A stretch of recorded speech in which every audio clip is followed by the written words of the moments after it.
Hello everyone 大家好တောင်းနေကြဖြစ်ရတစ်ခုမှပဲလွှဲကထုံကိုဆွေးနွေးဖြစ်ပါရဲ့ရှင်လောက်ပြီးသားကထုံပဲဝယ်ပြီးတော့ဂျပန်လေးတပွင့်ထည့်ပြီးစုရီတောင်းပြီးတော့မျောလိုက်ပါတယ်ဖះကိုစီမီပူစော်တဲ့နေရာလေးပါကိုယ့်ရဲ့နေ့နဲ့အလိုက်ရောင်စုံဂျပန်လေးကိုရွေးချယ်လို့ရပါတယ်စိတ်ရတော့အင်္ဂါသမီးမို့လို့ပန်းရောင်ဂျပန်လေးနဲ့ဖះကိုပူစော်ခဲ့ပါတယ်အဲ့ဒီစိတ်ကန်းတဲ့ကဲ့ရက်မှာကဒီဖျားရှိရပါဖျားဝင်းတွင်းထဲမှာဆိုရင်စုတောင်းစာလေးရေးတဲ့ box လေးတွေ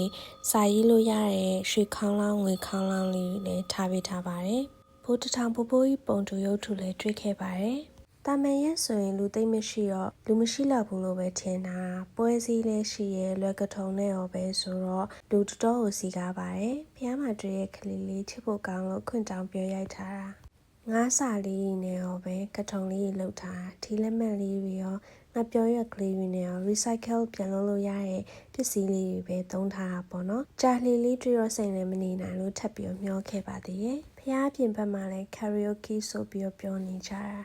ပွဲစည်းရဲမှာရောက်တဲ့အလှမွေးငါးကလေးတွေပါ